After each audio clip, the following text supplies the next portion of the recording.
Hace mucho tiempo, una noche, acababa de llegar a mi casa. Ya me disponía a reposar, me había quitado los zapatos, me había bañado, cuando suena mi teléfono. Era una emergencia. Así que hice lo natural. Me alisté para ir a ver qué sucedía. Cuando llego a la emergencia, encuentro a una familiar totalmente afligida, la cara pálida, el cabello engrifado, diciéndome con preocupación: doctora, es mi esposo, que me dijeron que hay que operarlo de emergencia porque está obstruido.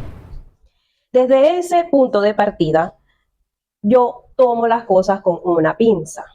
Me están dando ya un diagnóstico, es decir, que ya a ese paciente lo vieron otros profesionales de la salud, que es lo que pasa con la mayoría de los pacientes que llegan a mí. Sin embargo, si yo hiciera caso completo del diagnóstico con el que vienen los pacientes a mí, estaría haciendo lo mismo que los demás. Así que yo me tomo el tiempo de investigar por mí misma qué es realmente lo que tiene el paciente y así poder llegar al diagnóstico correcto y resolver su problema. Lo primero que se hace en ese tipo de casos, bueno, como yo lo hago, es llevar al paciente o al familiar del paciente que me llegó en este caso, porque al paciente lo tenían en un cubículo, a la calma. Griffin, calm down. Primero, investigar todo el trasfondo de la situación. Hay que hacer un orden como si tú estuvieras haciendo una historia. Es una historia nueva que llega a ti, una vida nueva, una serie de circunstancias para que se desarrollara ese diagnóstico. Ella me cuenta, a él efectivamente lo habían visto otros profesionales de la salud y la habían alarmado, le habían dicho que si no operaba al señor, el señor podía desvivirse. Hago el interrogatorio. Es un paciente que sí tiene ausencia de evacuaciones. El principal síntoma era distensión abdominal y náuseas y vómitos. Dolor abdominal había presentado el día de hoy apenas, pero lo principal en él era la distensión, náuseas y vómito. Hago todo el interrogatorio completo, que es lo importante. O sea, ya ahí yo obtengo básicamente como el 80% del diagnóstico. Luego del interrogatorio, todos los antecedentes, yo me voy al examen físico. Me acerco al cubículo donde está el señor. Y allí hay varias cosas que tomar en cuenta.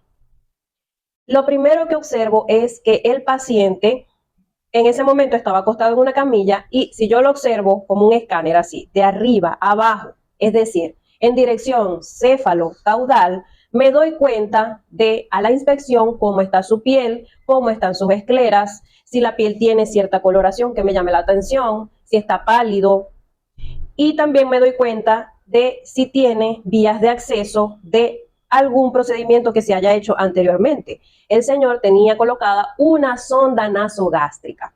Una sonda nasogástrica, para el que no la conozca, es un sistema donde se coloca un tubo o la sonda para hacer un vaciamiento gástrico. Esa sonda va colocada desde la nariz, si es nasogástrica, hasta el estómago, y allí uno puede verificar, sobre todo en los casos donde uno sospecha obstrucción intestinal, si se devuelve contenido y de qué características es ese contenido. Yo observo que había un gasto de 200 cc de contenido gástrico.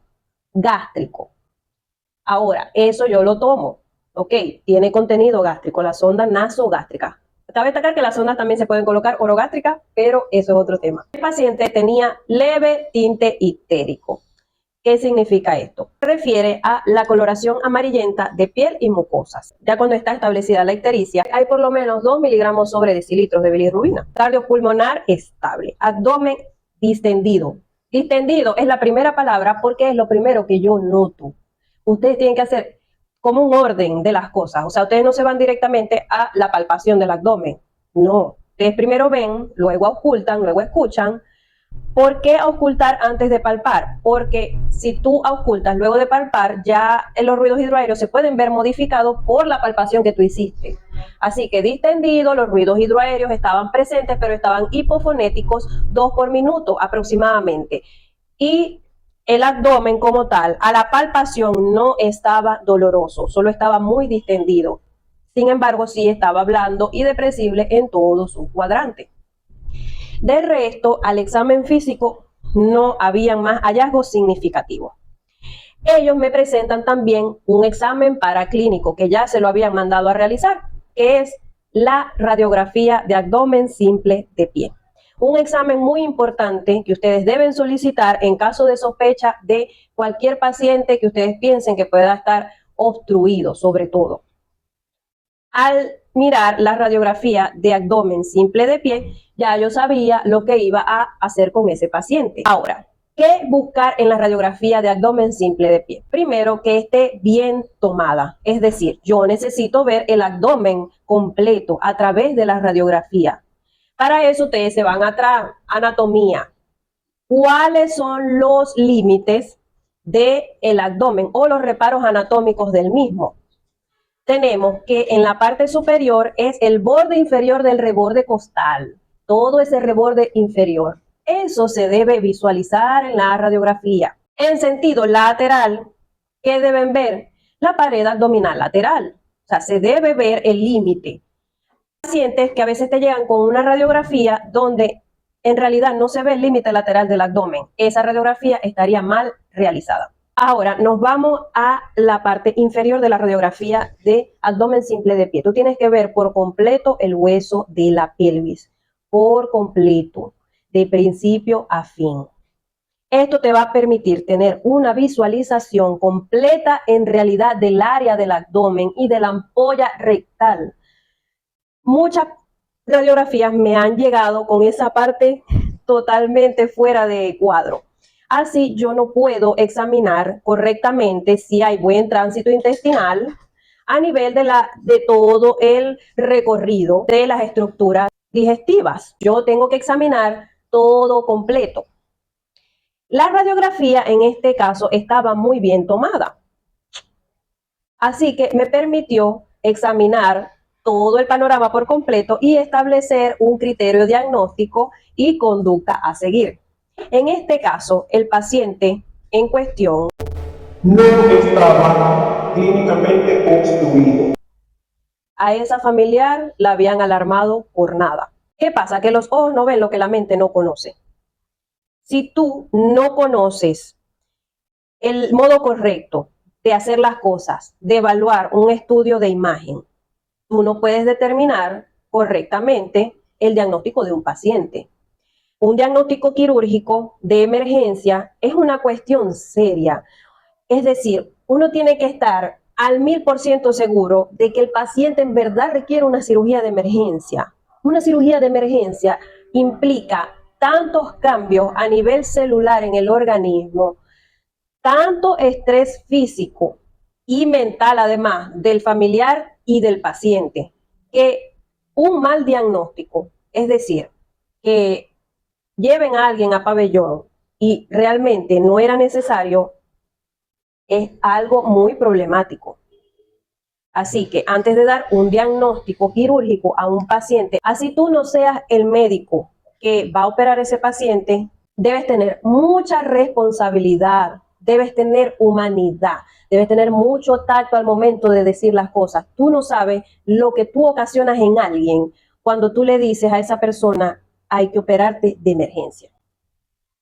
Yo hablé con el paciente y su familiar y les dije que debían realizar una tomografía abdominal con contraste endovenoso porque estaba sospechando que el paciente pudiera tener abdomen agudo inflamatorio, pancreatitis aguda.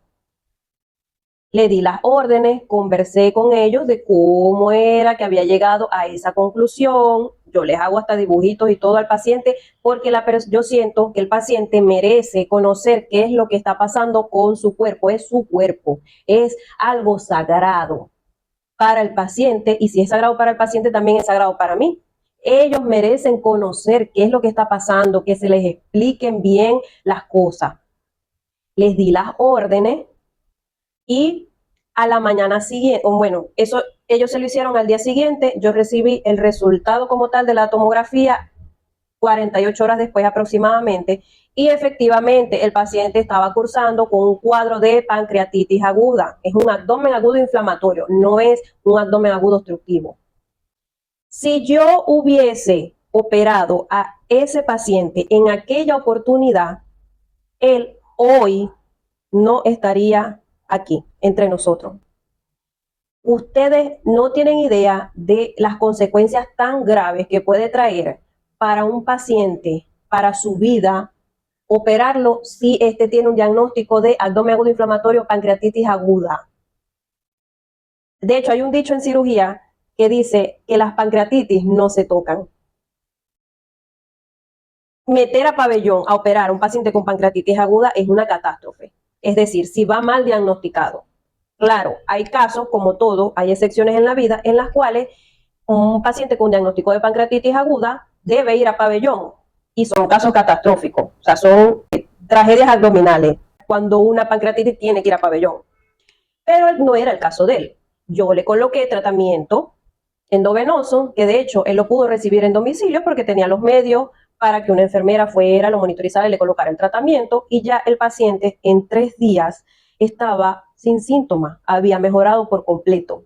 Cuando yo los voy a ver en la consulta de control, hay unas cosas que me satisfacen mucho de mi profesión y en ese momento también lo experimenté, que es ver el contraste del paciente cuando yo lo veo en su momento crítico, en una emergencia, tanto del paciente como del familiar, y luego verlo que me llega caminando con una sonrisa, con otro semblante totalmente diferente en la consulta de control. Ya se aplicó el tratamiento, funcionó y el paciente está mucho mejor, evidentemente. Ustedes no se imaginan el amor que a mí me causa eso.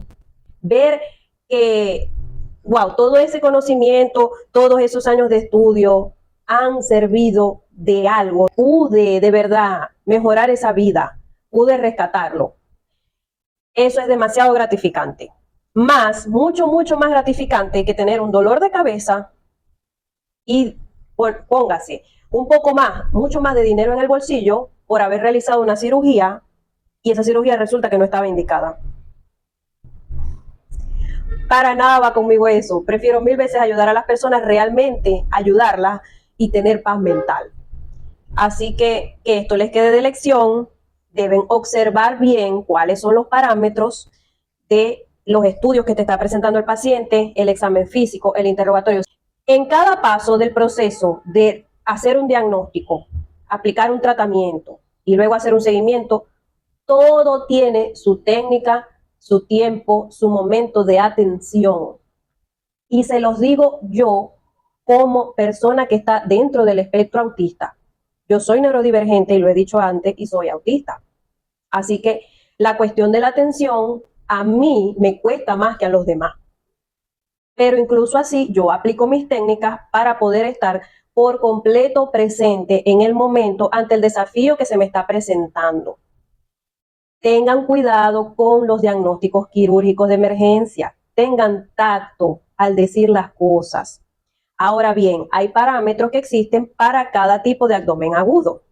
Si deseas conocer cuáles son los parámetros de abdomen agudo obstructivo que debes buscar en una radiografía de abdomen simple de pie, comenta abdomen agudo obstructivo en los comentarios. Sígueme si aún no lo haces.